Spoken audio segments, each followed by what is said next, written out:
é quase certo que há vida em mais algum lugar da galáxia. Mas você já imaginou como seria se encontrar com uma criatura de outro planeta? Para milhares de pessoas, essa experiência foi assustadoramente real. Não há tratamento para a abdução por um extraterrestre. Não sei dizer que tipo de seres mexeram comigo. Eu não sei. Eu não sei. Com as técnicas certas, qualquer pessoa pode ser convencida de que foi abduzida por um extraterrestre. Dá medo de pensar como é fácil.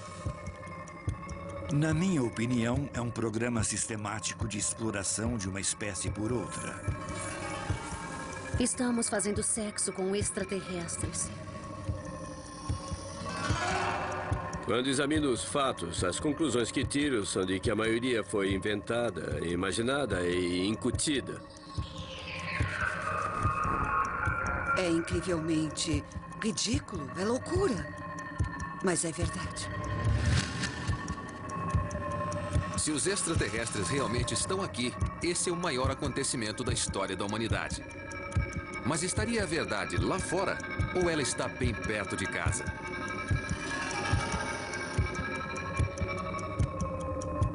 Os extraterrestres chegaram. Primeira parte.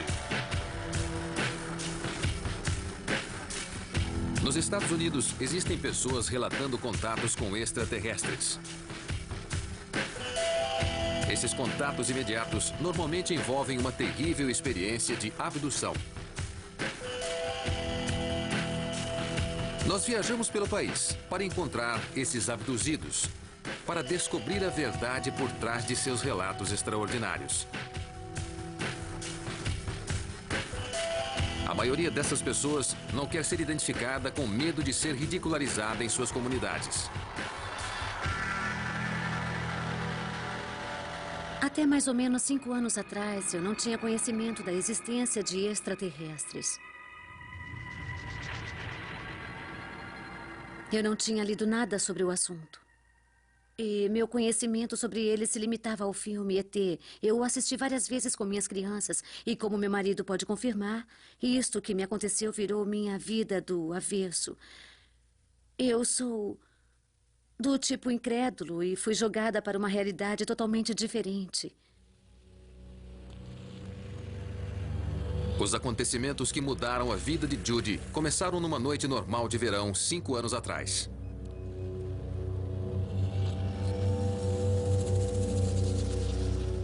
Eu fui acordada no meio da noite com um facho de luz. Meu corpo... Tive a nítida sensação que minhas mãos estavam ligadas numa tomada elétrica e eu não podia me mexer. Gritei por meu marido. Ele parecia estar inconsciente. Aquela luz brilhante e azul entrou pela janela.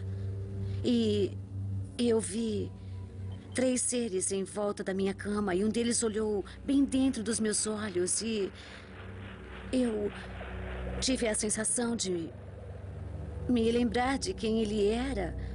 E como um sussurro cósmico, ele disse: "Se você está pronta, vamos."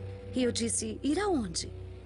Então ele pôs seus olhos bem perto dos meus e eu fui levantada. Me senti fora da cama. Eu me lembro que estava olhando para baixo e em alguns momentos eu pensei: puxa, isto é realmente divertido. E aí, dentro da minha mente, eu gritava de medo: aonde será que estou indo? Foi quando eu vi uma nave enorme e eu fiquei muito extasiada. Eu fiquei com medo. Ela era enorme. Eu estava apavorada e com vergonha porque eu estava voando pelo ar sem nenhuma roupa. Eu entrei na nave e apaguei. Não me lembro de mais nada.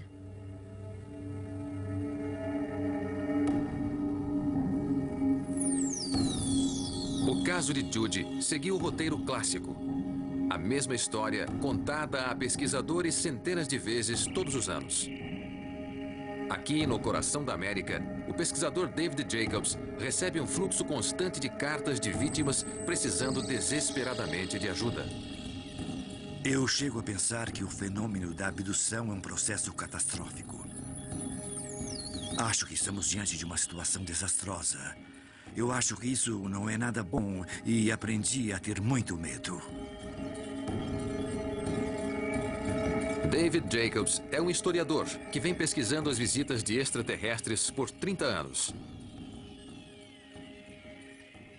Durante vários anos, pensamos que se tratava de simplesmente um experimento ou um estudo, uma situação de aprendizagem desses seres. Não encontrei absolutamente nenhuma prova. O que encontrei foi um programa sistemático de exploração de uma espécie por outra. Dizem que tem esperma sendo tirado, óvulos sendo fecundados, pequenos embriões sendo implantados em mulheres que servem de hospedeiras para eles durante 10 semanas ou mais, e depois os fetos são removidos. Achamos que essa é a essência do fenômeno da abdução, a manipulação e produção desses fetos.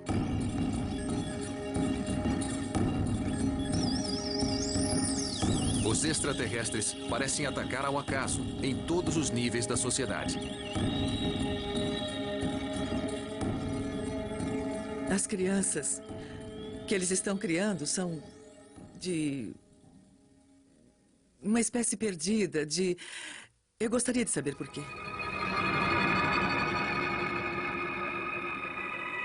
Anna Jameson relatou vários contatos com os extraterrestres. Ela agora está tentando se ajustar a uma vida inteira de abuso físico e sexual pelos extraterrestres. Eu fui uma boa reprodutora para eles. Odiei isso. Isso me violentou o meu corpo. E eu não podia fazer nada.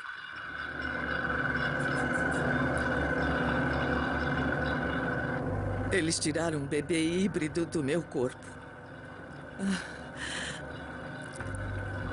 Foi uma coisa muito dura, muito difícil de lidar. Era do tamanho de uma pera. Naquele momento eu não liguei. O bebê era deles. Eu não queria me envolver. Mas parece que Anna não teve nenhuma escolha. Ela passou a vida sentindo que estava sendo perseguida por extraterrestres interessados em sua capacidade reprodutora. E eu acho que a coisa mais perturbadora era que eles rangiam. Não faziam outro som a não ser rangidos. Pareciam estar tão carentes. Pareciam querer contato humano.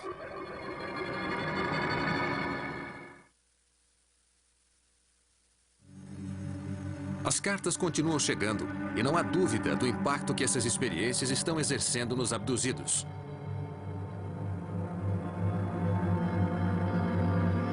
No bairro em que moram, Judy e seu marido ainda estão tentando entender melhor o seu ménage à trois intergaláctico. Algumas pessoas dizem que estamos fazendo sexo com extraterrestres. Bom, em termos humanos, nós fazemos algo parecido com isso.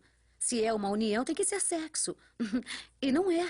Bom, talvez seja e não seja.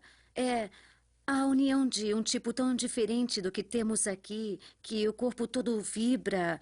É extremamente prazeroso, mas não é sexo humano. Não é desse jeito. Não é uma coisa que nos deixaria com inveja.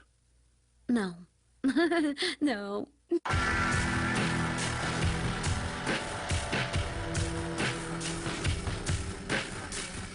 Quase todos esses relatos de abdução podem ser considerados histórias inventadas por alguns. Mas em Nova York, no ano de 1989, parece que o inacreditável pode ter acontecido. Tudo indica que uma abdução foi testemunhada.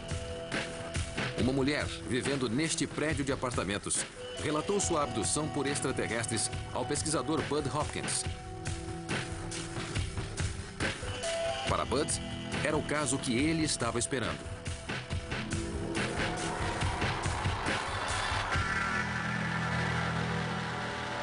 Se isso está acontecendo como eu acredito que esteja, nós estamos presenciando contatos com outra civilização extremamente avançada tecnologicamente e vinda de algum outro lugar.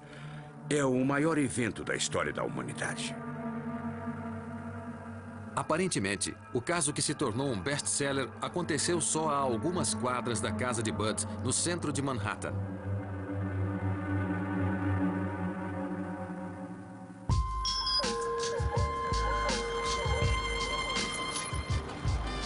Como tantas outras abduções, é no meio da noite que a história começa. Em se tratando de Nova York, as ruas ainda estavam cheias. Pouco depois das 3 da manhã, 2 seguranças chamados Richard e Dan estavam passando de carro com um político internacional por Manhattan. O pesquisador Bud Hopkins afirma que esses homens foram testemunhas da abdução descrita por Linda Courtiel. Naquela noite, como sempre, Linda não conseguia dormir. Ela estava em seu apartamento, na South Street, ocupada com suas tarefas domésticas, sem ter ideia do que estava para acontecer. Eu estava passando roupa. Eram umas 3 horas da manhã, quando decidi ir dormir.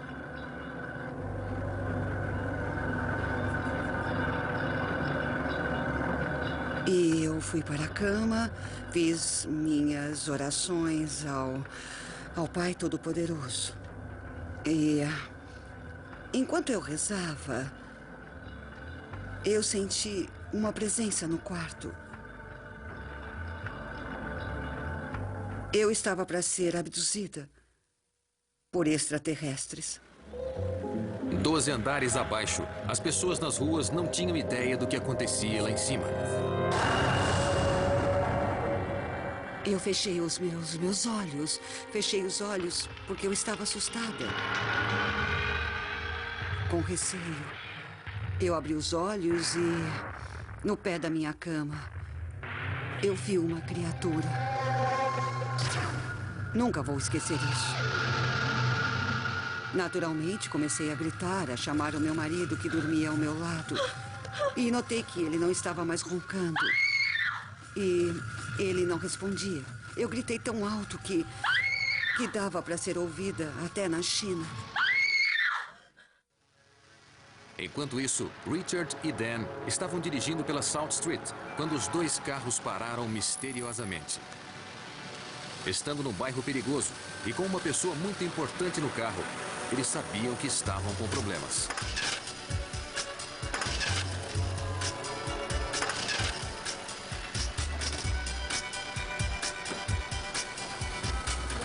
É algum problema desconhecido. Não faço ideia, Tony. Nenhuma ideia. Eu não sei o que é. Seus telefones celulares também não funcionavam. Então ficaram esperando o socorro chegar. Foi então que eles viram uma luz no céu. Quase não acreditando no que viam, eles testemunharam Linda sendo tirada pela janela e levada para uma espaçonave.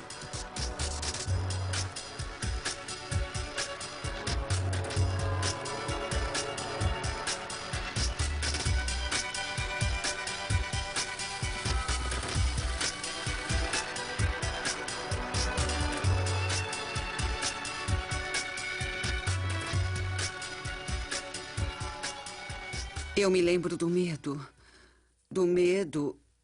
e das perguntas. O que estou fazendo aqui? Eu sabia onde estava. Eu estava com medo que fosse cair e me arrebentar lá embaixo na rua. Eu fui levada até a nave e fui examinada por aquelas criaturas que eram exatamente iguais àquela que estava no pé da minha cama.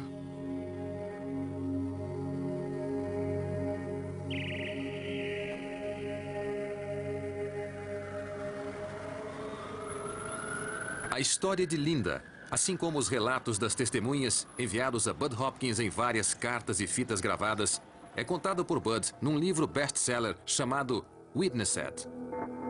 Ele acredita que este caso vai forçar os céticos a pensarem no fenômeno da abdução com mais seriedade. Eu juntei as partes do quebra-cabeças e fiquei totalmente, primeiro fascinado e depois firme na minha opinião. Eu ainda considero esse, até o momento, o mais importante caso de abdução registrado. Apesar da convicção de Bud e de outros pesquisadores, ainda existem perguntas a respeito da credibilidade do fenômeno da abdução. Por que, por exemplo, numa cidade que nunca dorme, tão poucas pessoas notaram uma espaçonave tão grande?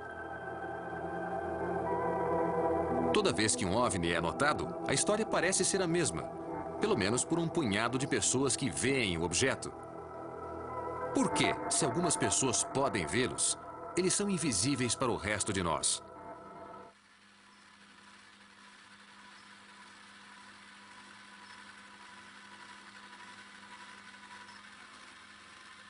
Com todos esses extraterrestres voando por aí, poderíamos pensar que eles estariam aparecendo no radar, enchendo nosso espaço aéreo.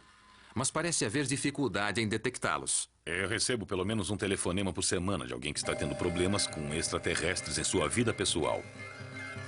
Seth Shostak dirige um programa com verba independente chamado SET, a procura de inteligência extraterrestre. Se os extraterrestres estivessem incomodando uma área rural, ainda mais se você acredita em todos os relatos e saem milhares deles anualmente, certo? Acho que seriam vistos, não só por mim. Mas temos inúmeros satélites que podem ser vistos nos noticiários enviando fotos de nuvens. São vários satélites voltados para a Terra e são ótimos. Alguns até leem placas de carro. Eu não sei se eles servem para detectar tanques no Oriente Médio e tudo mais. Além disso, temos vários instrumentos instalados aqui no solo. São radares checando no espaço tudo que seja maior do que uma bola de beisebol, ou seja, lixo espacial. Tudo isso porque se alguma coisa bate num satélite em órbita é uma tragédia, podemos perder alguma coisa de muito valor. Então é claro que veríamos os OVNIs se eles existissem. Eles estão procurando há 40 anos, mas até agora sem sucesso. As pessoas sempre perguntam, e se acharem alguma coisa, e se captarem um sinal? O governo federal não mandaria agentes impiedosos aqui para fechar o nosso pequeno observatório neste cenário bucólico? Bom, a resposta parece ser não. Não há uma política de segredo. Há 3 anos captamos um sinal, não com esta antena, mas com uma outra, mas por 24 horas achamos que ele fosse verdadeiro. Era só uma interferência, mas nós acreditamos durante quase 24 horas. Eu olhei em volta esperando ver os homens de preto, com gravatas estreitas e os chapéus pretos, e nada. Mas o New York Times nos ligou. Isso prova que, na realidade, o fato vai estar em toda a mídia, mesmo antes de termos a certeza absoluta de que não é uma interferência. A história vai se espalhar por aí muito rapidamente.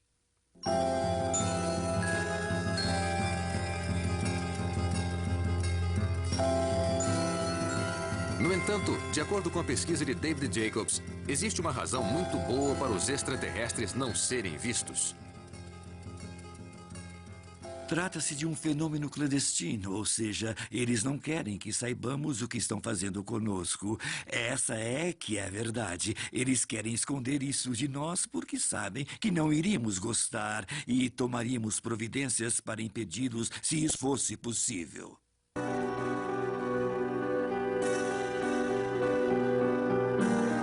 Mas os militares tentariam impedir? Alguns acreditam que os militares já fizeram contato. E em vez de lutar contra a ameaça, eles estão cooperando e trabalhando juntos em tecnologias militares mais adiantadas.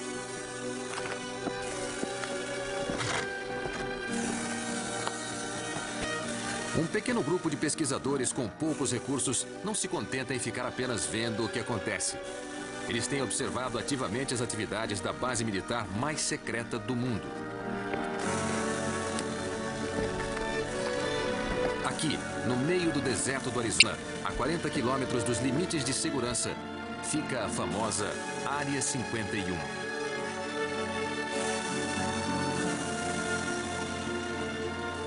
Este é um dos pontos ideais para se ver a Área 51. a base onde dizem estar os corpos dos extraterrestres. Existem até histórias de que alguns ETs estão vivendo aí. E boatos sobre o desenvolvimento de uma espaçonave russa construída com base em tecnologia extraterrestre. Se você invadir essa área, os seguranças mantêm você com um revólver na cabeça até o xerife chegar.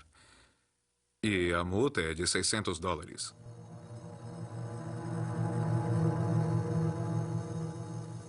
É uma caminhada de 6 horas num calor de 38 graus. Mas Don Emory acha que vale a pena. Eu já vi OVNIs por aqui, desconhecidos, mas podiam ser aviões militares, novos projetos, mas eram desconhecidos.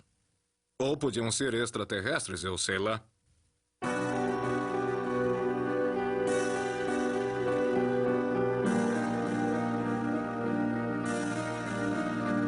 Os militares, com certeza, têm aeronaves estranhas, como estes B-2, que podem explicar muitos relatos.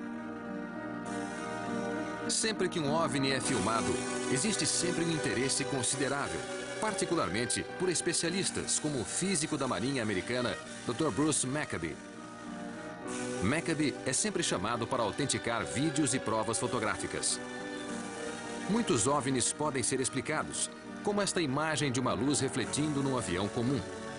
Porém, certas fotos são mais difíceis de descartar. Uma das mais famosas sequências de fotos foi tirada por um fazendeiro nos anos 50, mas nem todos estão convencidos de que sejam verdadeiras. Os céticos sugerem grandes explicações para estas fotos há vários anos. Uma sugestão típica é que isto seria a tampa de uma lata de lixo atirada no ar e fotografada. Ou algo modelado, pendurado nestes fios ou coisa assim. Eu passei um bom tempo usando os negativos originais para analisar as fotos e concluí que este objeto poderia estar a uma distância considerável, talvez 1 quilômetro ou mais. E não encontrei nenhuma prova que estas fotos sejam falsas. Minha conclusão é que foi um objeto voador não identificado. Eu tenho certeza de que não é a única aparição, mas é uma das poucas fotos nítidas que temos. Vamos ver? Aqui vamos nós. O problema para Bruce Maccabee... Onde as pessoas não podem vê-lo direito. Tentei rodas, mas elas são muito grandes e perigosas se caírem na cabeça. Vou colocar uma fita adesiva aqui no fundo. Vamos lá? Os métodos de Peter podem ser simples, mas os resultados são muito convincentes. Para fazer direito, precisei fazer um novo modelo. Este aqui já foi melhor. Foi como se alguma coisa pesada o derrubasse. Ali, uma coisa que não quero fazer é cair no barranco. Isto estragaria o meu dia. Ok.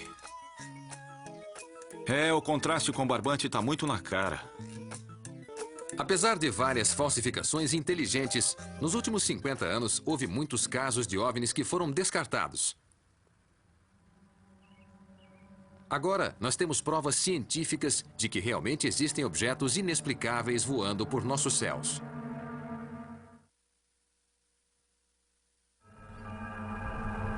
Aqui na Noruega, existe um local onde OVNIs são vistos em média uma vez a cada 10 dias. Às vezes, por horas seguidas.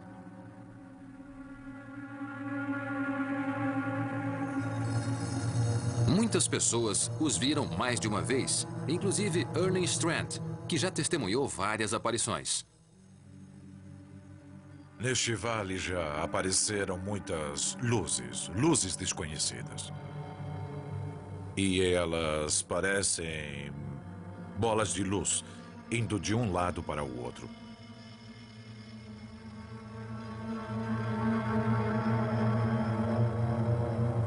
Erling passou os últimos 20 anos arrecadando dinheiro suficiente para fazer um estudo cientificamente adequado do fenômeno.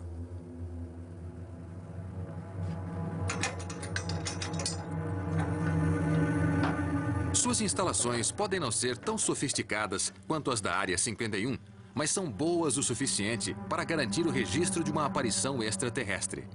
A primeira luz que vi foi no começo dos anos 80. A luz era muito forte e ficou parada por vários minutos. Se mexia e parava.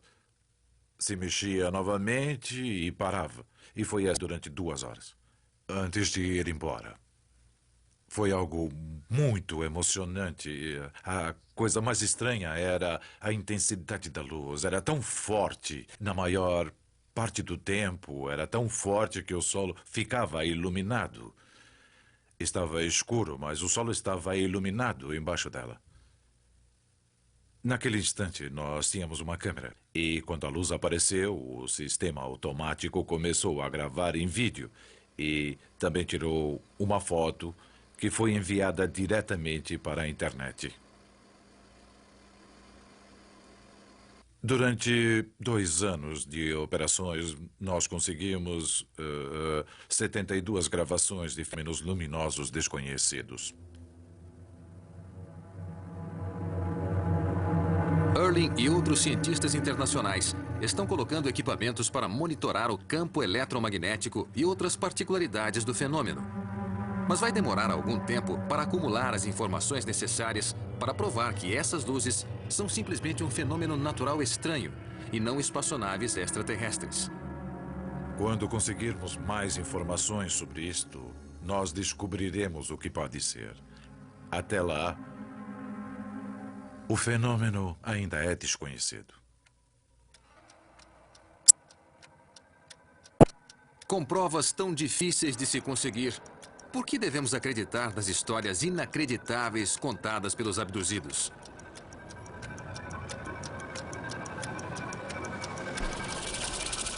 Se a maioria das pessoas não contam nem para as famílias, elas não criariam histórias falsas sozinhas só para me convencer. Isto é totalmente absurdo, é loucura. Mas é verdade. Se alguém quiser nos fazer de tolos, ele pode.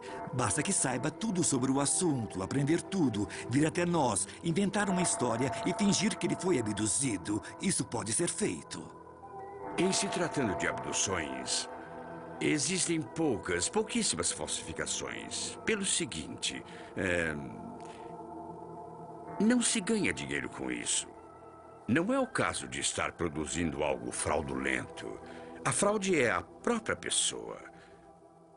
A pessoa tem que ser tão sincera e tão convincente para que as outras acreditem e, ao mesmo tempo, se ver como uma grande mentirosa.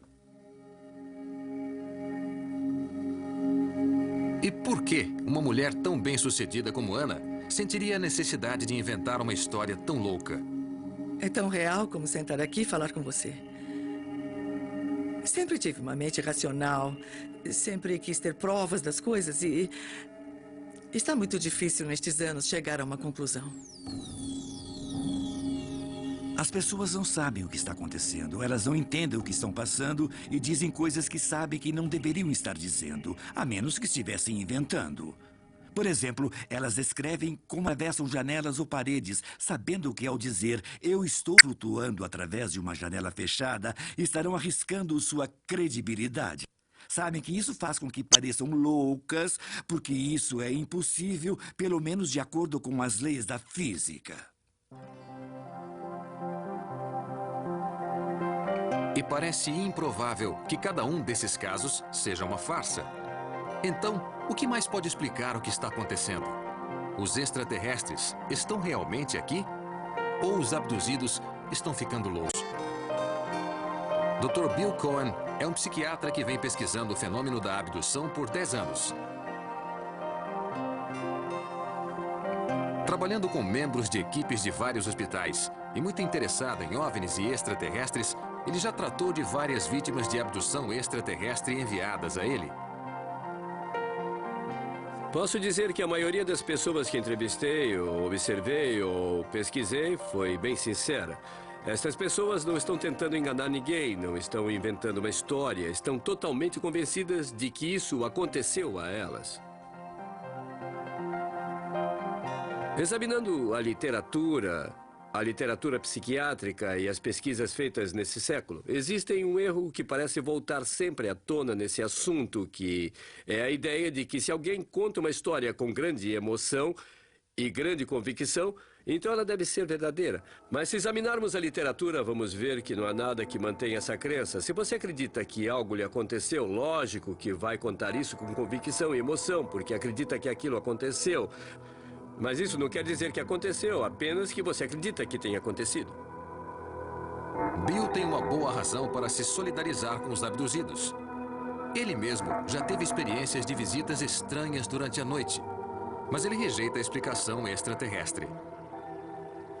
Se você tem uma experiência estranha, como eu, de acordar de manhã e ver que há seres no quarto e não saber o que causou aquilo, ou porque você pode ficar muito assustado, você vai querer saber o que houve e procurar alguém para explicar. O que será isso? Com quem posso conversar? Alguém na rua te diz: eu conheço o Dr. Fulano que faz terapia com gente que tem sintomas parecidos com os seus. Você vai até o tal doutor e ele diz: como você tem estes sintomas, minha conclusão é que você foi abduzido por extraterrestres.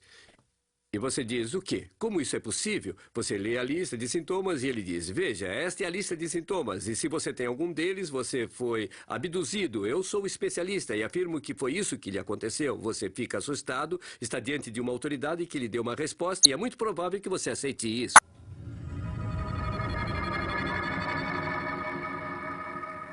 Com o primeiro passo dado na direção dessa crença, a objetividade voa pela janela e você começa a acreditar em qualquer coisa.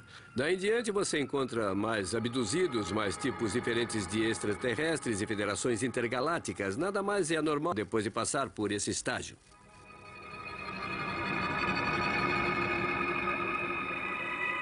Bill acredita que a pior coisa que pode acontecer a alguém que teve uma experiência estranha é conversar com um pesquisador de abduções. Existem pessoas envolvidas com ovniologia que são maldosas, mal intencionadas, estão nisso pelo dinheiro, querem publicidade, escrever livros, viajam e essas pessoas saem por aí convencendo pessoas de que foram abduzidas, que algo lhes aconteceu, porque isso as engrandece e faz bem. Acho que é assim que certas pessoas desse meio atuam. Existe um grupo de pessoas que são mentalmente doentes. Eu já tive que hospitalizar 2 pessoas. Um senhor que estava apavorado, pois os extraterrestres o visitavam todas as noites. No final, era um caso de loucura eufórica e quando ele foi medicado, parece que os ETs não gostaram e desapareceram imediatamente.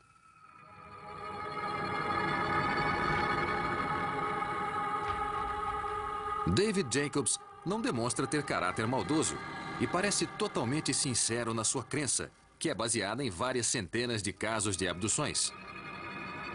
Depois de um tempo, comecei a descobrir que os padrões psicológicos que estava usando e que podiam servir para esses casos não serviam como explicação. As pessoas estavam saindo fisicamente de seu ambiente normal quando eram abduzidas e que seus relatos coincidiam com os relatos de outras pessoas. E demorei um pouco. Não havia nenhum incidente isolado, mas depois de um tempo comecei a entender que a possibilidade disso não estar acontecendo era muito pequena e a possibilidade de estar acontecendo era muito grande.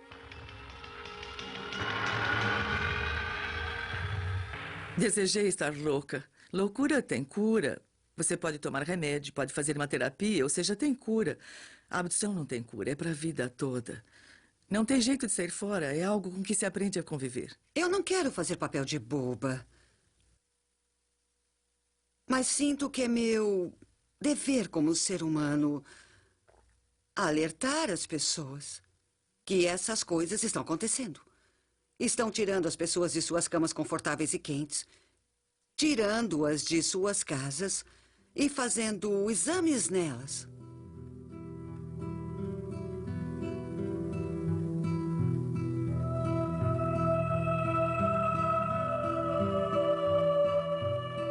Uma das coisas que influi no trato dessas experiências é a noção generalizada a qual as pessoas se apegam de que é tudo psicológico. Antes de mais nada, nunca ficou provado que tais vivências possam ser psicológicas. Quando os abduzidos foram examinados, tudo estava normal. Mas o problema é que, com bastante frequência, a prova física é devastadora. Muitas vezes, uma pessoa que volta de uma abdução tem marcas no corpo, e essas marcas têm padrões muito definidos. Esta aqui é bastante rara, mas já encontrei várias parecidas. Trata-se de um padrão formado por pontos com este alinhamento, e este apareceu no quadril de uma mulher, num caso que ocorreu na Costa Rica. Ela não sentiu dor, não foi uma queimadura, não foi um conjunto de furos. Não sabemos como foi feito e a marca sumiu após algumas semanas. O mais comum é o que chamamos marca de instrumento, que são estes furos redondos. E eles normalmente aparecem na parte inferior da perna, mas já os encontrei em outras partes do corpo. A pessoa desaparece e pode ser uma criança. Nesse caso, a pessoa era uma criança na época. E quando voltou para casa, tinha esta marca sem sangue e ela não sabe explicar o que houve. Não temos ideia do motivo disso ter sido feito e o que aconteceu.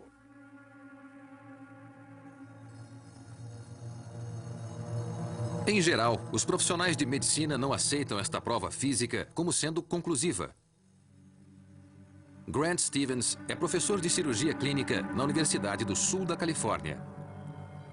Todos temos pequenas marcas no corpo. Não perdemos muito tempo, pelo menos não a maioria, examinando cada parte do corpo à procura de pequenas marcas. Mas no caso de aparecer uma marca no dia seguinte, porque pode acontecer, posso dar inúmeras explicações mais plausíveis do que terem sido feitas por um extraterrestre que tirou meu pijama e implantou algo no meu corpo sob a minha pele. Ela pode ter sido feita por um inseto, por uma aranha, a pessoa pode ter se arranhado ou até pode ter sido um cônjuge apaixonado. Se pegarmos 50 pessoas ao acaso na rua e examinar seus corpos, vamos encontrar cortes, arranhões, hematomas e cicatrizes em grande quantidade. Isso não significa que foram extraterrestres que fizeram, mas apenas que existe uma marca no seu corpo. Uma marca ser a prova de que extraterrestres nos visitaram é uma grande falta de lógica. Não engulo essa.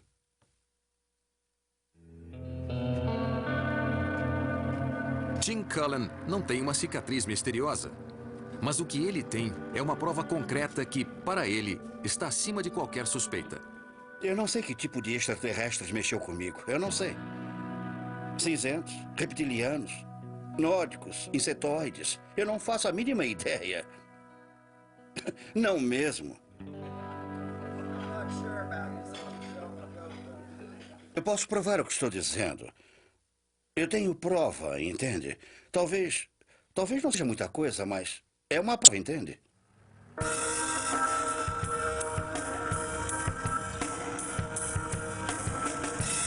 Aqui no Colorado, as pessoas valorizam o que veem.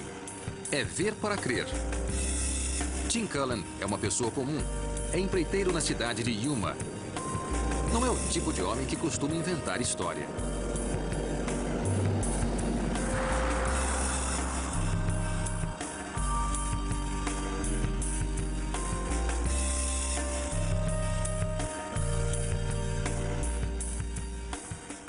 Bom, eu estava indo pela rodovia. Era mais ou menos 11 horas. E uma grande nave pairou entre os postes, debaixo dos fios telefônicos, sobre a cerca e tinha uns 30 metros de comprimento, 6 de largura por 3 de altura. E estava na minha frente e parecia, como posso dizer, um grande charuto.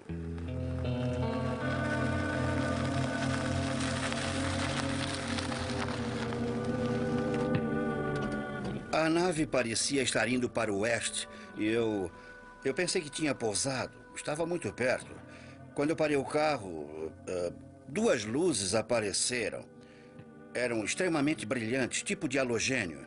E eu não enxergava nada, só via as luzes. Não enxergava mais nada.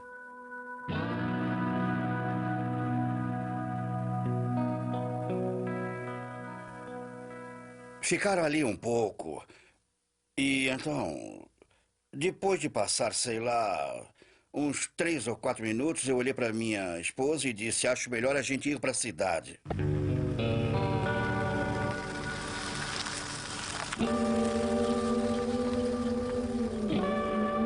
Tim só foi dar mais importância ao assunto alguns anos depois, quando acertou o polegar com um martelo e teve que ir ao médico.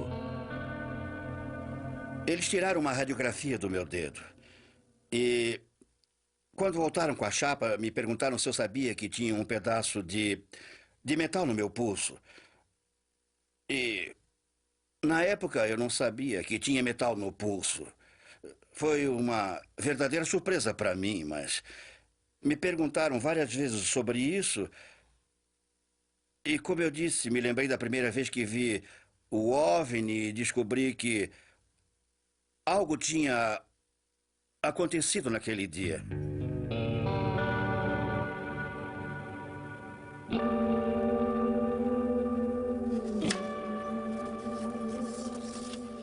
Tim viajou para a Califórnia para ver Roger Lear, um médico que pesquisa implantes extraterrestres há vários anos.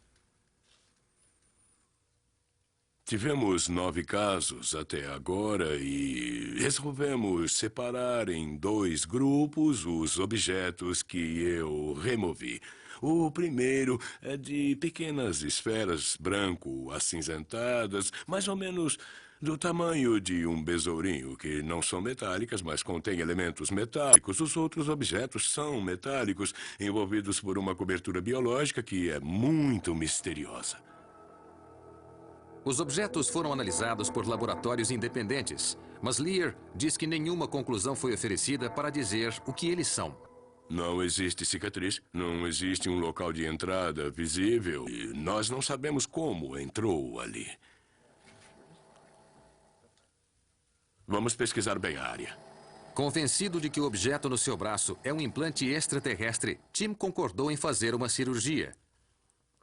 Eu sei onde está. Sinto Isso onde queima está. um pouco, hein? Tudo bem, estamos quase lá. Estamos acabando. Isso queima um pouco. Não respire tão rápido, senão você vai desmaiar. Lear também arrumou uma equipe de filmagem para registrar o momento. Então, filmou tudo? Lear não é médico qualificado para fazer cirurgia. Então supervisiona o cirurgião contratado para remover o objeto sob anestesia local. Vamos ver se consigo encontrar. Tenho que remover com cuidado. Muito bem.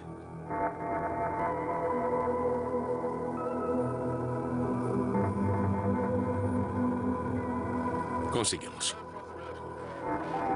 O objeto foi removido e enviado para análise. Alguns dos metais que compõem esses objetos metálicos são isótopos não terrestres, ou seja, não existem no planeta. E agora? Temos alguém dizendo que foi abduzido por extraterrestres e então retiramos uma coisa do corpo dele que se caracteriza como tendo características tópicas não terrestres. Minha conclusão só pode ser de que ele está dizendo a verdade. Tim acredita piamente nas palavras de Lear. Agora, ele quer descobrir mais sobre seu contato imediato. O que me faz falar agora é a prova que o Dr. Lear tirou do meu braço. O objeto que ele tirou do meu braço. Quem vai me dizer o que é? Que membrana é essa? Como ela foi feita? Como foi colocada no meu braço? Ninguém responde. Não tem como. Nós levamos o relatório de Lear para o professor de Química da Universidade de Oxford, Peter Atkins, e pedimos que ele comentasse o resultado da análise. Não existe uma única prova sequer de que isso possa ter origem extraterrestre. Na minha opinião, é um relatório que mostra que existe um pouco de material terrestre preso dentro do corpo. É um pedaço de cascalho, ou um pedaço de pedra, ou, quem sabe, um pedaço de metal, ou algo assim. Não há nada de misterioso sobre isso. E dizer que é de origem não terrestre é fantasiar. Um cientista de verdade diria: vamos ver se isso é normal. Vamos ver se podemos explicar sem apelar para algo extraordinário ou bizarro. Estou certo que, nesse caso, deve existir uma explicação muito natural. Quando Tim avistou o OVNI, Ele estava se recuperando de um acidente de carro que o deixou com vários ferimentos, inclusive uma fratura no pescoço. Além disso, ele trabalhou na construção civil a vida toda.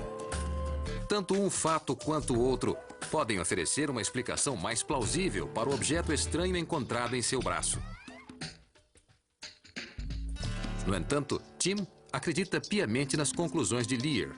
Conclusões estas que muitos dentro da comunidade médica acham totalmente inaceitável. Se os pacientes têm sintomas e estão sofrendo dor, até que faz algum sentido.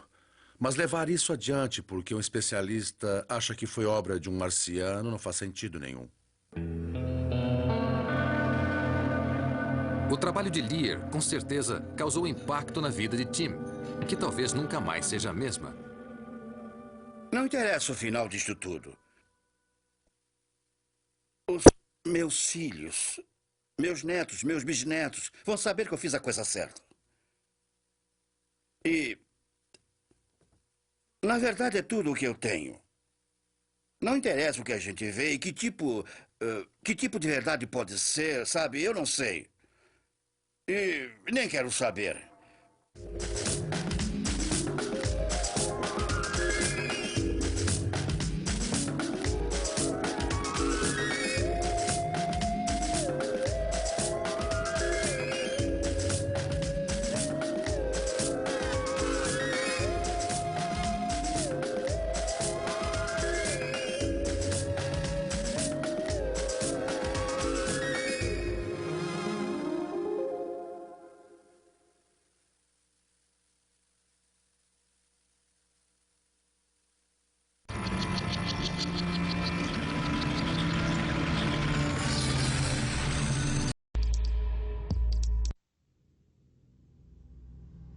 É quase certo que há vida em mais algum lugar da galáxia. Mas você já imaginou como seria se encontrar com uma criatura de outro planeta?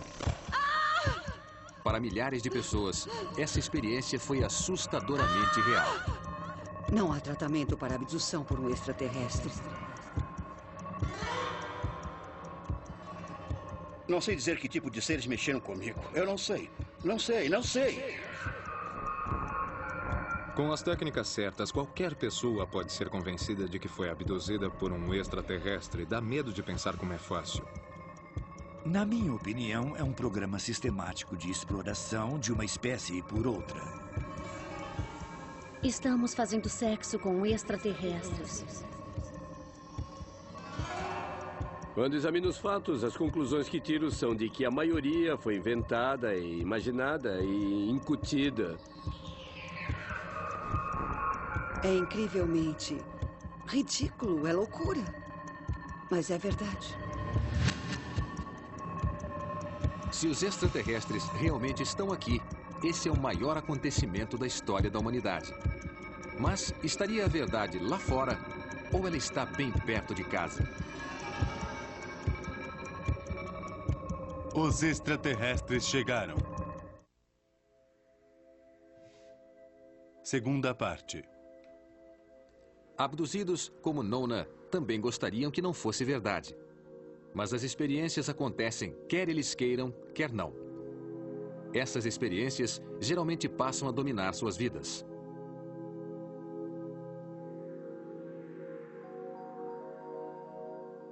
Eu tinha ido dormir na hora de sempre.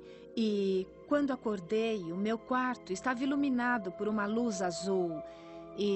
Mas eu não virava de lado, não me mexia para ver se tinha alguém ali. E em volta da cama estavam aquelas criaturas, aqueles seres, e eles usavam mantos. Estavam todos cobertos, não dava para ver os rostos. Eu estava deitada, meu marido estava na cama ao meu lado e ele não se mexia, estava dormindo profundamente. E, de repente, senti tipo uma descarga elétrica percorrer o meu corpo. E eu vi que aquela luz estava entrando no meu corpo. E enquanto ela penetrava, senti que ela estava invadindo meu corpo e eu comecei a ter quase que uma convulsão. Fiquei com muito medo, fiquei com medo de morrer. Depois disso, vi um dos seres levantando uma cruz egípcia e ele disse: esta é a magia. Era uma cruz dourada. E todos eles saíram do quarto.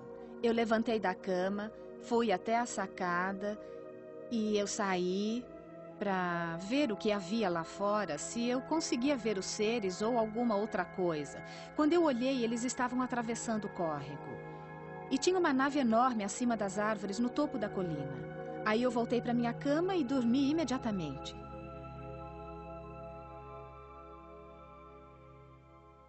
Quando tive a primeira experiência, eu realmente achei que eu estava louca. Eu pensei, o que aconteceu foi tudo tão real e eu sabia que tinha acontecido, mas que era impossível ter acontecido. Não podia ter acontecido, entende? A gente não sai voando pela janela, não entra em espaçonaves. Isso não existe, não existe. E foi muito, muito difícil para mim. Meu primeiro impulso foi ficar quieta, não contar a ninguém. Isso passa, eu pensei. Na segunda experiência, eu percebi e pensei, é a mesma coisa.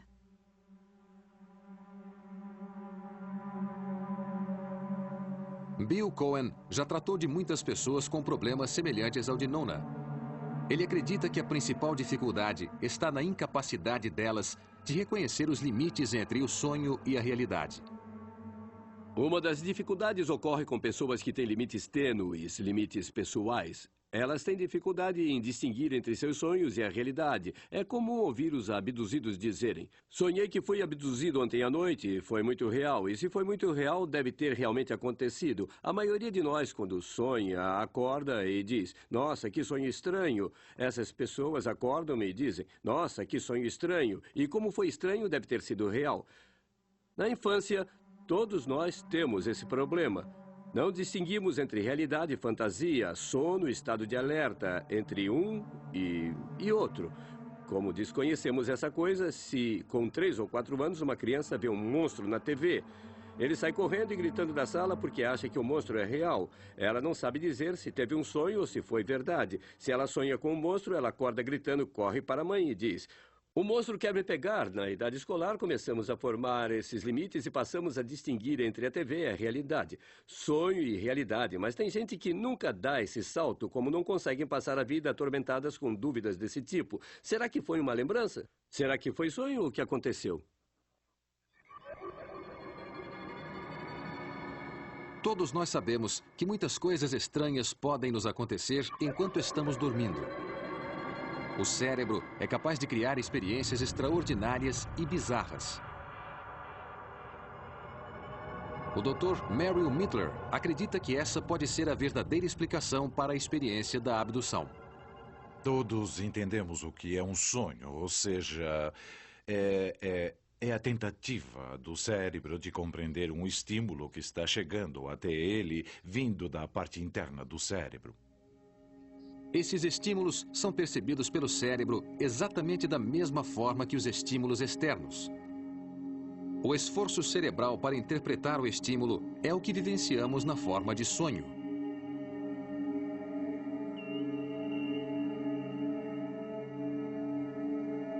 Normalmente, há um intervalo sem sonhos entre acordar e sonhar, mas é possível ir diretamente do estado de alerta ao estado de sonho.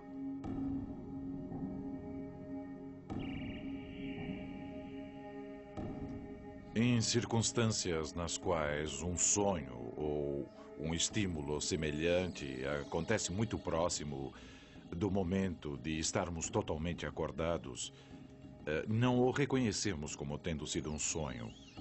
Não há dúvidas sobre o que a pessoa vai dizer quanto a essa experiência, mas elas dizem que objetos comuns do seu ambiente passam por estranhíssimas transformações, que imagens assustadoras surgem de redutos aparentemente inofensivos do quarto. Mas para quem foi abduzido, as experiências são tão nítidas que eles não aceitam a probabilidade de estarem dormindo. A diferença entre um sonho e este caso é que eu estou acordada. Simplesmente isso. Quando sonhamos, estamos num estado alterado de consciência durante o sono. Mas eu estou acordada, no sentido mais literal do termo. E não consigo me mexer. Das experiências noturnas regulares de Bill Cohen também fazem parte a paralisia e um acentuado senso de realidade. Na idade adulta, passei por várias situações em que eu acordava. Normalmente de manhã cedo, meus olhos se abriam, mas eu estava totalmente paralisado, sem poder me mexer. E o que acontecia? Algumas criaturas entravam no meu quarto. Lembro que na última ocasião eu vi um ser entrando no quarto, rodeou a minha cama, subiu na casa, sentou no meu tórax e eu ouvi até o barulho das molas do colchão. Fiquei aterrorizado. Lutava para tentar me mexer e quando consegui fazer isso, uma voz disse: "Ele está acordando, melhor a gente sair." E os seres saíram do quarto e bateram a porta com força ainda por cima. Foi uma experiência totalmente nítida. Juro que realmente aconteceu, mas eu não tinha nenhuma explicação para ela.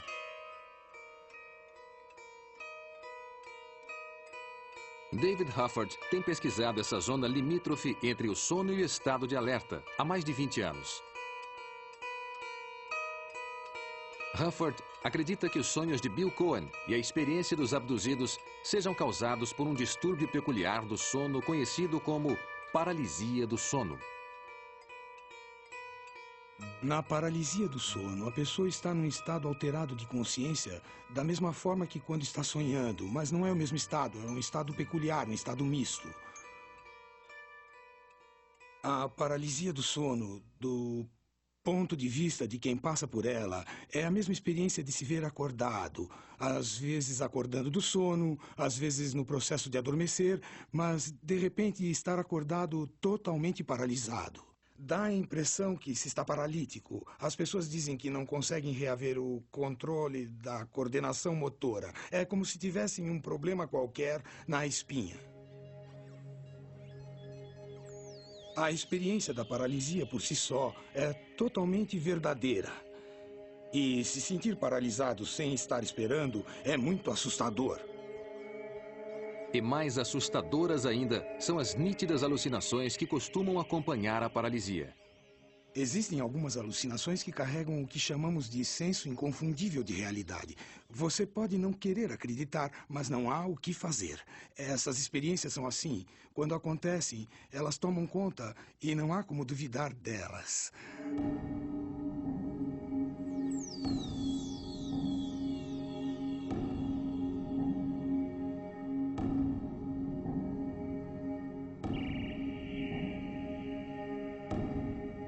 As paralisias podem ser tão assustadoras que até uma explicação neurofisiológica cuidadosa não alivia o medo do paciente.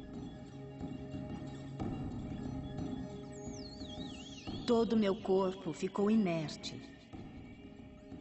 E eu vi um pano branco me cobrindo os olhos. E senti um peso nas costas. Meu corpo tem a sensação de que minhas mãos são enfiadas numa tomada elétrica e fica paralisado.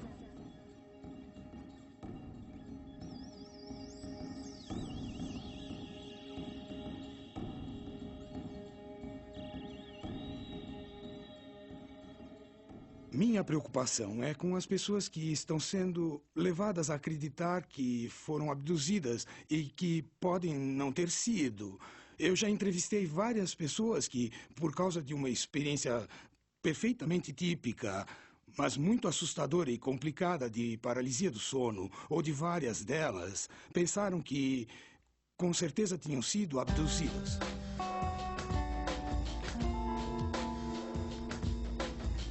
A paralisia do sono é incrivelmente comum. 1 em cada 20 pessoas já a vivenciou. Será que é isso que desencadeia o fenômeno da abdução? Quando a paralisia do sono foi anunciada por alguns como sendo a causa, claro, ninguém considerou o fato de que inúmeros casos não tinham nada a ver com o sono. As pessoas estavam dirigindo, andando, conversando, sei lá. Quando as abduções ocorreram, isso não incomodou as pessoas que usavam isso como teoria. Elas simplesmente ignoraram esses casos e outros casos com qualquer tipo de indícios físicos e disseram: Bom, acho que são semelhantes. Tem paralisia em um, tem paralisia no outro. Portanto, deve se tratar da mesma coisa.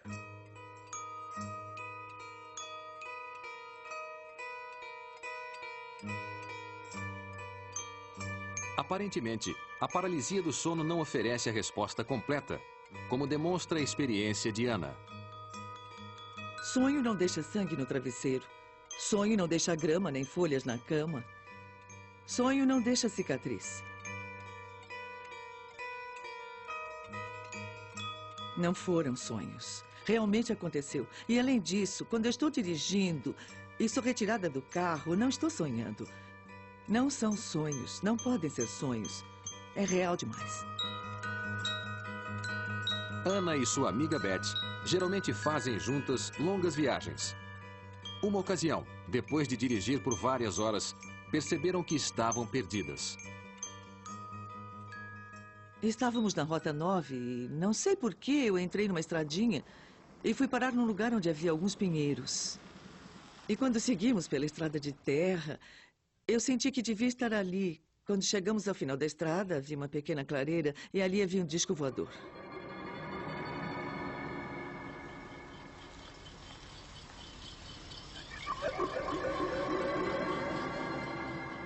Fiquei chocada quando me lembrei disso. Uau, que coisa estranha!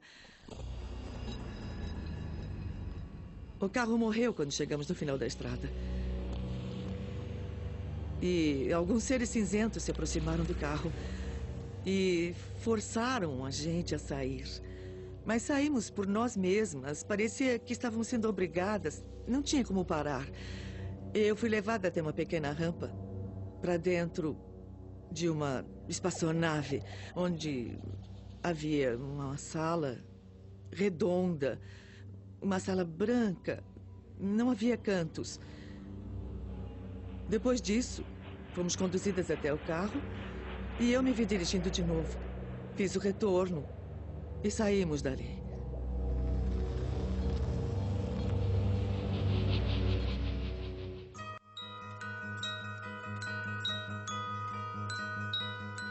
Parece impossível explicar a experiência de Ana como sendo um sonho. Mas a pesquisa do Dr. Mittler mostra alguns resultados perturbadores. É possível a pessoa adormecer por um período curto de tempo e não perceber que estava adormecida. Particularmente quando você está longe do seu quarto, ou seja, no volante de um veículo. Na verdade, dormir ao volante é um problema tão sério que já existem laboratórios se dedicando ao estudo desse fenômeno. Neste caso, foi pedido a uma mulher que dirigisse por 40 horas, enquanto seu nível de atenção foi cuidadosamente monitorado.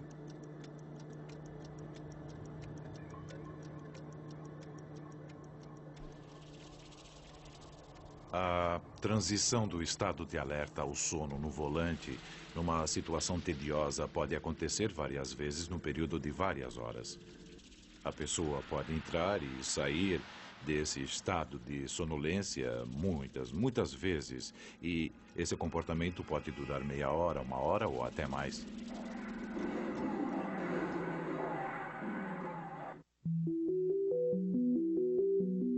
Na pior das hipóteses, tais lapsos terminam em acidentes.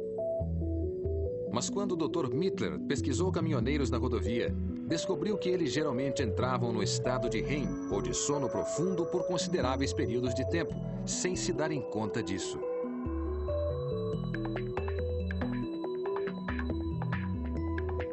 Durante esses períodos, ficaram suscetíveis a todas as imagens estranhas do mundo dos sonhos.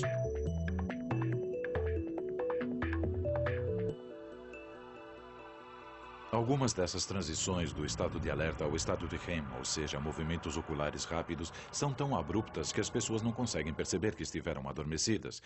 E essas situações assustadoras podem ser tão perturbadoras que a pessoa tentará evitar falar sobre elas ou então tentará encontrar algum tipo de explicação externa.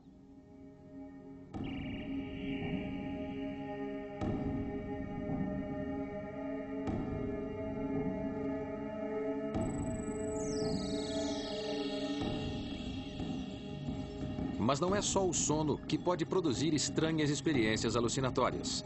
Michael Persinger, professor de neurobiologia da Laurentian University, do Canadá, tem pesquisado os segredos da mente. E já descobriu que o cérebro pode produzir alucinações de outras formas.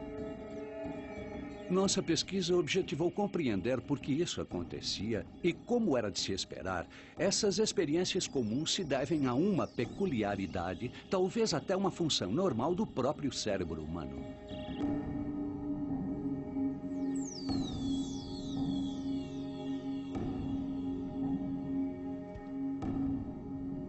Persinger acredita que pode criar uma experiência semelhante a uma visita extraterrestre em laboratório. Quando o cérebro de pessoas suscetíveis recebe pequenos estímulos elétricos, é possível induzir experiências bizarras e, às vezes, até assustadoras. A maioria daqueles que recebem uma visita está na própria cama, relaxada, em local apropriado, no estado de vigília, e nós tentamos simular esse ambiente no experimento. O equipamento de Persinger desencadeia um mini-ataque, isto é, uma forma leve de epilepsia, da qual muitos de nós sofremos, até mesmo sem saber.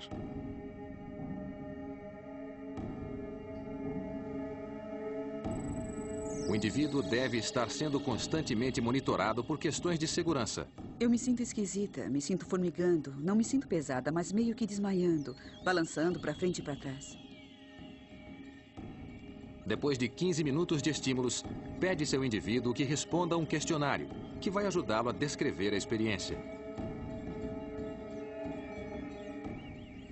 Aqui diz que você parecia estar rodopiando. Era como se eu estivesse fazendo assim, para frente e para trás. E pensei, se eu continuar assim, vou ficar muito enjoada. Certo. Aqui diz que se sentiu sexualmente excitada. Sim, ficou tudo formigando. Foi uma sensação na região genital. Esses leves ataques estimulados em laboratório parecem resultar em experiências incrivelmente semelhantes àquelas relatadas por abduzidos. É como se eu estivesse dentro de um casulo de energia. Uma sensação de que algo está coçando por dentro. Eu senti muito enjoo. Fiquei desorientada e senti muita tontura. Persinger acredita que essas estranhas sensações sejam o resultado de distúrbios elétricos no interior do cérebro. Mas o que dizer dos fantásticos detalhes de muitos relatos de abdução? Para isso também, Persinger tem uma teoria. O interessante sobre qualquer experiência inusitada é a forma como ela é lembrada, porque é esse o rótulo que ficará poucos segundos após vivenciá-la. E o momento da rotulação é cheio de emoções. Daí temos em aparições, ETs, OVNIs, está tudo interligado. Esse rótulo poderoso, numa experiência singular altamente emocional, vai começar a influenciar a forma de recordá-la. E a forma de recordar outras coisas a ela relacionadas. É assim que conseguimos a memória ilusória. Tudo é muito real para a pessoa, só que nada realmente aconteceu. Isso talvez explique os singulares relatos de abdução. Mas qual seria a relação entre a abdução de Linda Courtiel, em Nova York, e das testemunhas independentes que a presenciaram? Bud Hopkins acredita que esse caso desafia todas as explicações científicas. Com apenas o testemunho de Linda, seria apenas mais uma história de abdução. Mas a carta que recebeu um ano depois das testemunhas, Richard e Dan, foi para ele uma prova incontestável. Fiquei atônito com aquela carta. E liguei para Linda e falei para ela sentar enquanto eu lia o teor da carta. Ela imediatamente respondeu, não deve ser eu, deve ser outra. Ela não acreditava que alguém tinha realmente visto ela sair voando pela janela. Eu tinha esperança de que não fosse verdade, que seriam pessoas com imaginação muito fértil, ou então seriam pessoas que queriam aparecer. Eu sei que não queria aparecer, mas acabei aparecendo.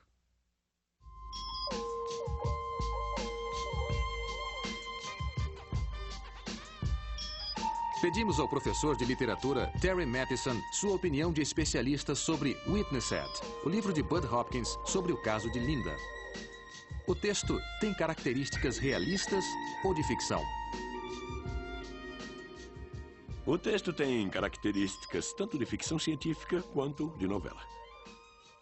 Dan e Richard dizem ser agentes secretos. A forma como descrevem a pessoa de Linda sendo abduzida... Para começar, os dois estavam com tanto medo que se abraçaram.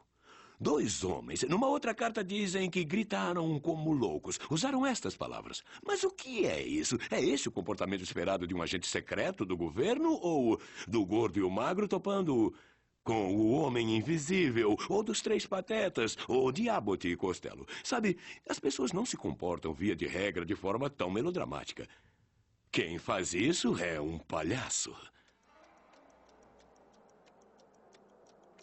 A crítica maior de Terry é no nível técnico, particularmente das cartas que compõem o depoimento das testemunhas. Uma das primeiras coisas que notei foi a excentricidade estilística altamente incomum, ou como queiram alguns, o modo afetado. E cada carta apresentada no livro faz referência à pessoa a qual a carta é endereçada. Isso no texto da carta.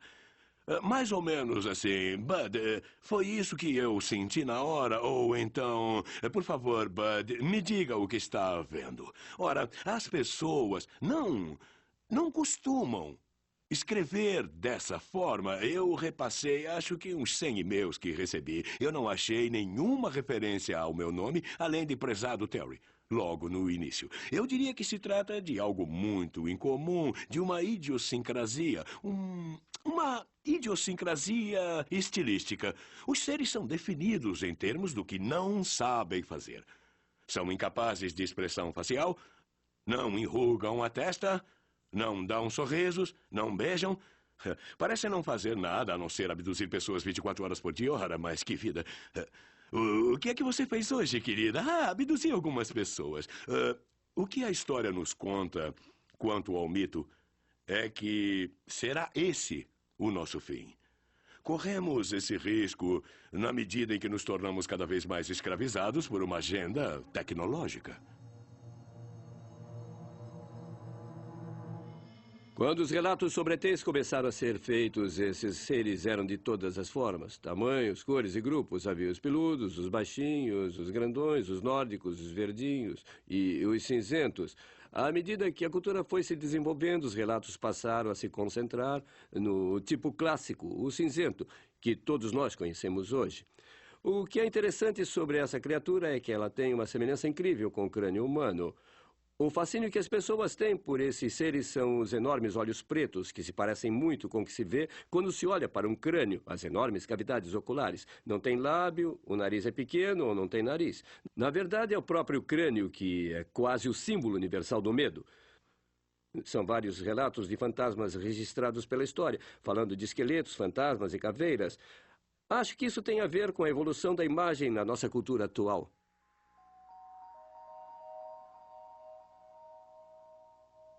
Existe uma enorme semelhança nas histórias contadas pelos abduzidos. São os mesmos seres, as mesmas luzes azuis, as mesmas salas brancas e vazias.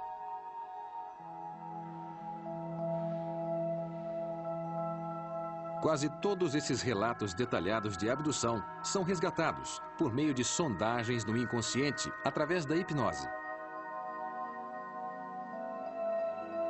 Visitamos o pesquisador de abduções David Jacobs quando ele iniciava uma investigação hipnótica.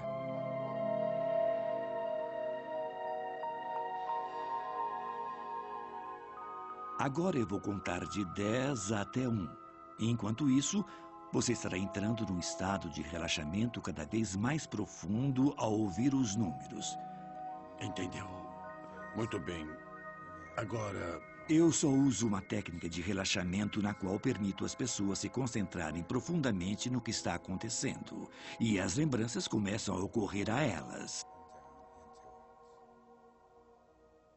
Eu faço sempre questão de dizer, antes de começar a sessão hipnótica, que provavelmente não exista nada, que provavelmente nada tenha acontecido, que aquilo provavelmente seja uma falsa lembrança ou um sonho. Só depois eu inicio a indução hipnótica, só para ver o que vai acontecer. Quero que a última coisa que se lembrem seja o que eu disse antes de começar a hipnose. E isso não tem de forma nenhuma afetado qualquer depoimento que tenham dado.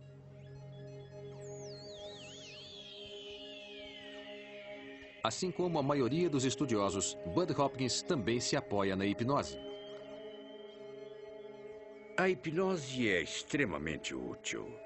Isso porque, até agora, tem sido a única forma pela qual seja possível resgatar períodos em que a pessoa não se lembra do que aconteceu. E a hipnose, quando usada, traz de volta o que ocorreu e tem sido uma chave mágica. Acho que estamos usando para resgatar lembranças a mesma chave que os extraterrestres usaram para trancar, bloquear a memória.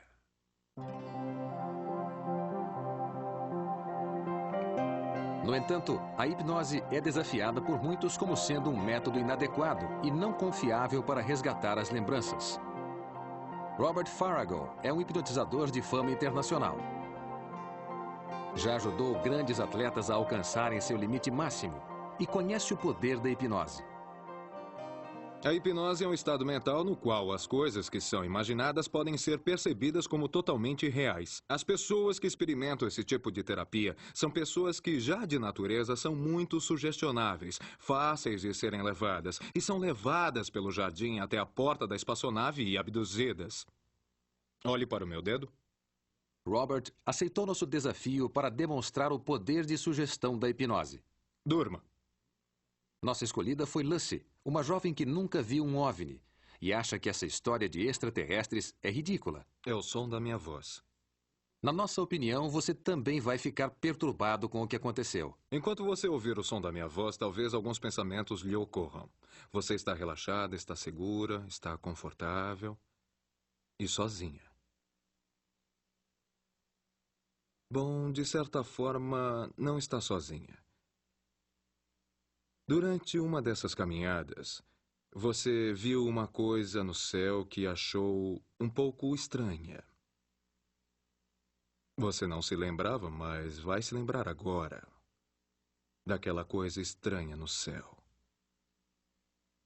Quando eu faço essas perguntas, eu estou cutucando, procurando uma entrada para infectar a mente com a ideia da abdução por extraterrestres. O que estou fazendo? Estou criando essa ideia na mente dela de que coisas estranhas acontecem, checando até que ponto ela vai comprar essa ideia. Daqui a pouco vou estalar os dedos e então o tempo vai começar a se alongar e você vai se lembrar do que aconteceu.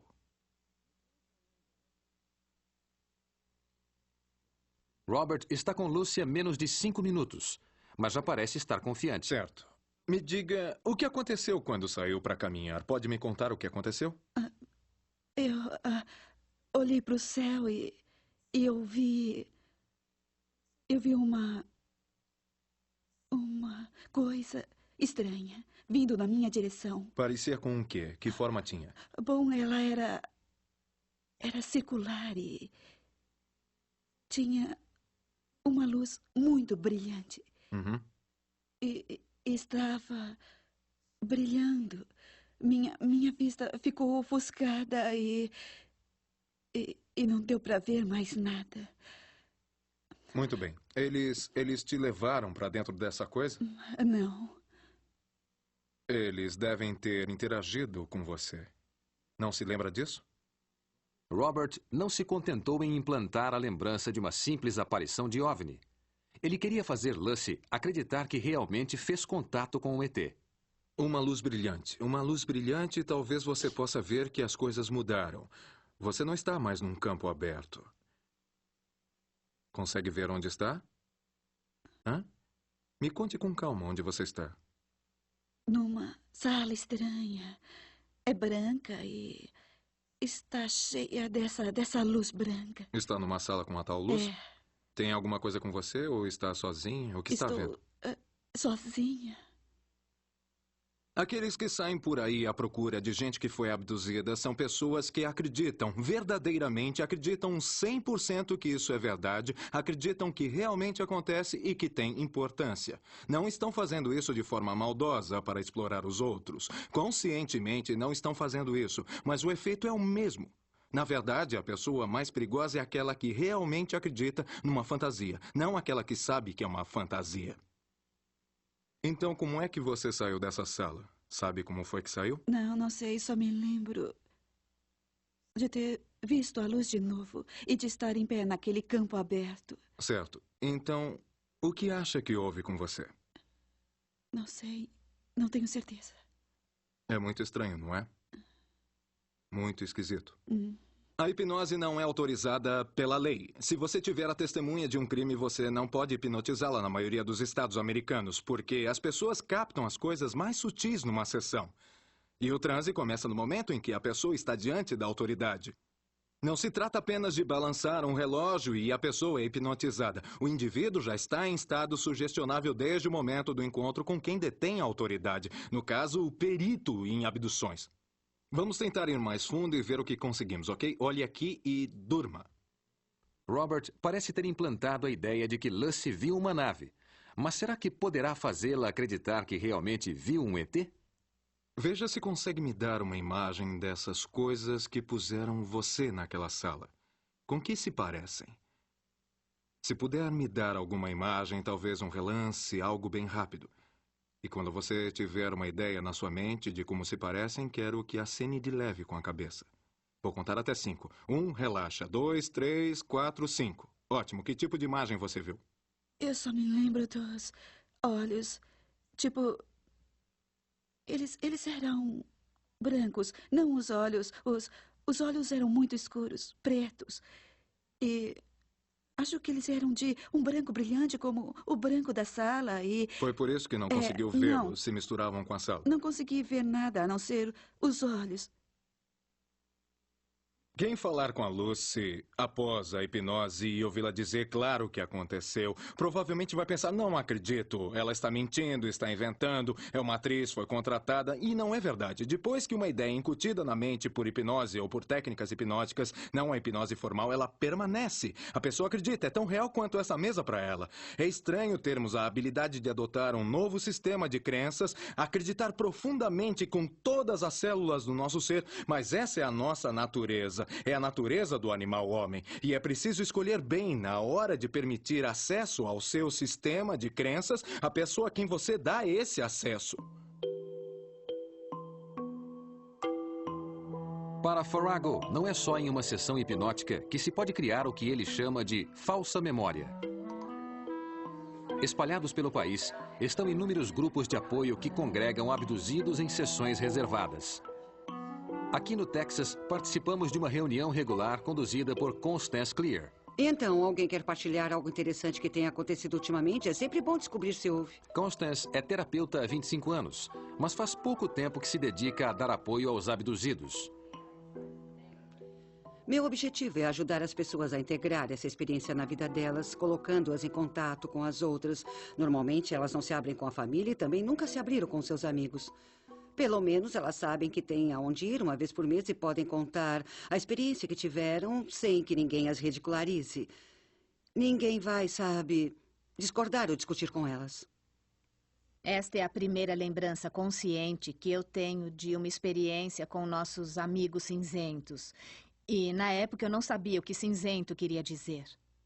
Tudo parece muito agradável e amistoso, mas a pressão para se enquadrar é muito forte. Trata-se da cultura do grupo de toda semana ter mais alguns eventos, experiências, contatos que você tem que descrever. Então, o que acontece? Você fica cada vez mais envolvido e emaranhado nesse sistema, crendo que é isso que está acontecendo. E que é isso que você é, ou seja, você não é só alguém com um problema, mas é um abduzido, e é a mesma coisa que você quebrar uma perna. E participar de um grupo de apoio no qual toda semana você conta como quebrou a perna, onde estava quando aconteceu e o quanto dói, em vez de dizer que providências podemos tomar para podermos voltar a andar. Minha missão é despertar a consciência sempre que possível. Dediquei toda a minha vida a isto e vou continuar até que estas pessoas consigam ir a público e contar suas histórias, serem aceitas, encontrarem apoio.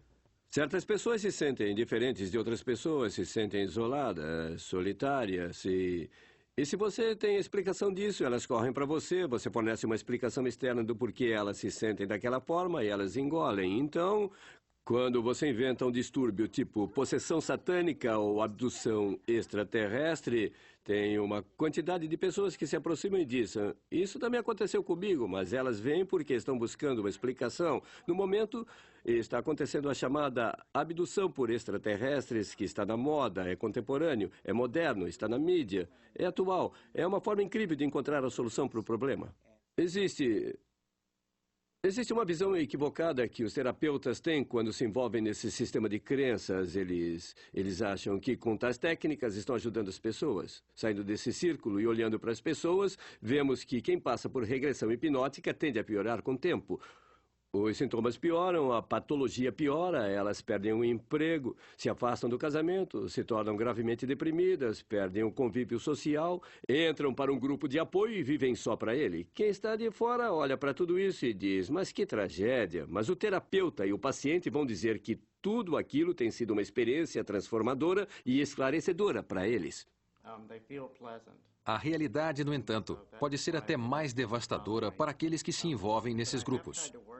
Mas quem decide que quer melhorar, se curar ou seguir sua vida é marginalizado e desprezado pelo grupo. E como eles são seus únicos amigos e você se afastou das outras pessoas, você não consegue se livrar. A pessoa fica presa e pode passar o resto da vida nessa situação. Nesse estágio do desenvolvimento de um culto, é sempre difícil ver o perigo. No entanto, essa é uma das características dos cultos. Todos parecem inofensivos à primeira vista.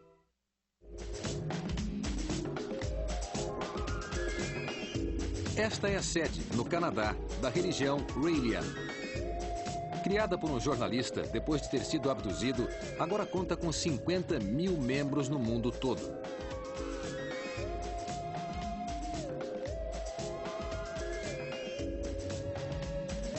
Nós pedimos que eles nos levassem ao seu líder.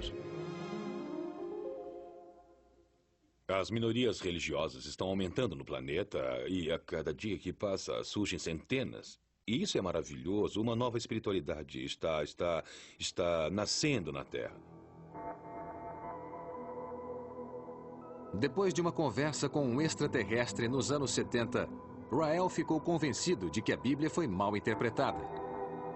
Na opinião dele, a Bíblia, na verdade, registra a visita de alguns extraterrestres, chamados Elohim. No texto original, em hebraico, não se lê a palavra Deus, mas Elohim, E-L-O-H-I-M, que significa em hebraico aqueles que vieram do céu. Extraterrestres, e é claro que para os povos primitivos, tudo o que vinha lá do céu era Deus. Rael vai mais além. Ele acredita ser o fruto de um caso de amor intergaláctico entre um ET e uma terráquea. E que a Bíblia está cheia de referências a essas uniões com extraterrestres. É fantástico ver que na Bíblia está escrito muito claramente que as filhas do homem e os filhos do Elohim fizeram sexo. Acho que é a parte mais linda, porque prova que o que chamamos de Deus pode fazer sexo com a filha do homem. Então não é sobrenatural.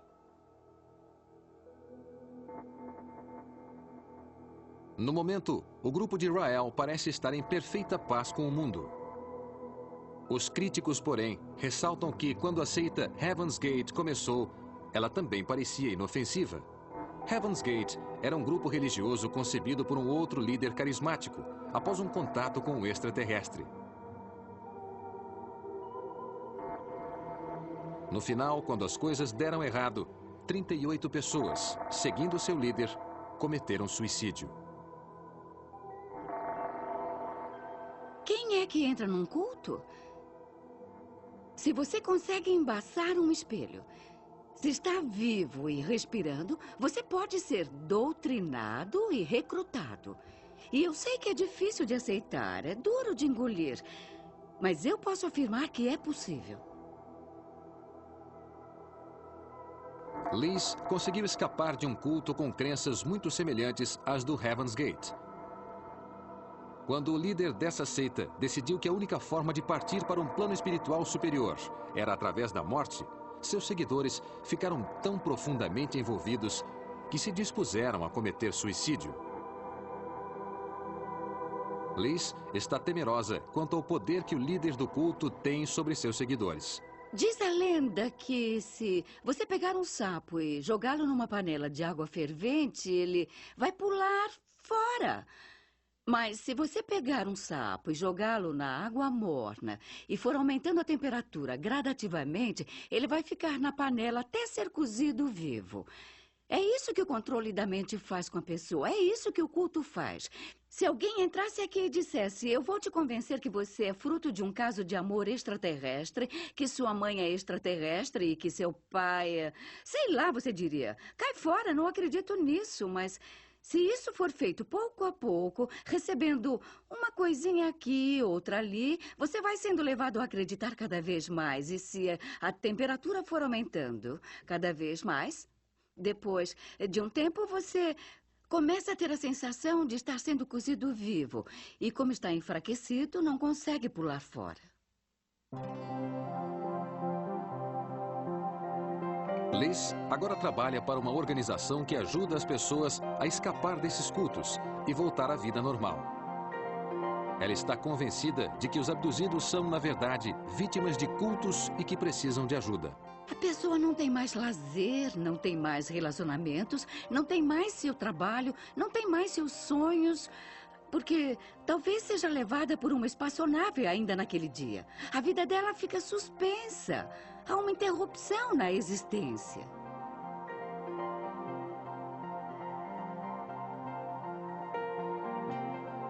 Para Liz, os abduzidos não são realmente vítimas dos extraterrestres. São apenas vítimas de um sistema de crenças que nega a eles uma vida plena e feliz. A abdução por extraterrestres é o auge da vitimologia, porque essas pessoas são condicionadas.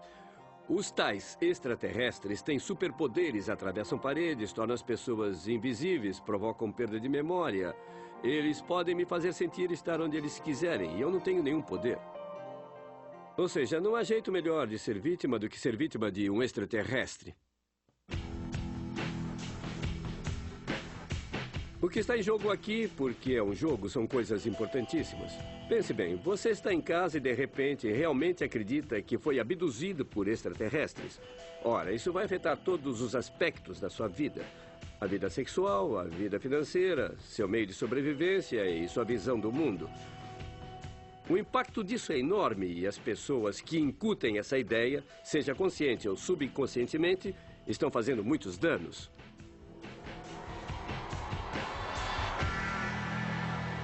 Religiosamente falando, não é seguro acreditar que você foi abduzido por uma força extraterrestre. Não interessa qual seja o argumento positivo que se queira dar, porque, no final, isso vai realmente acabar com a sua vida.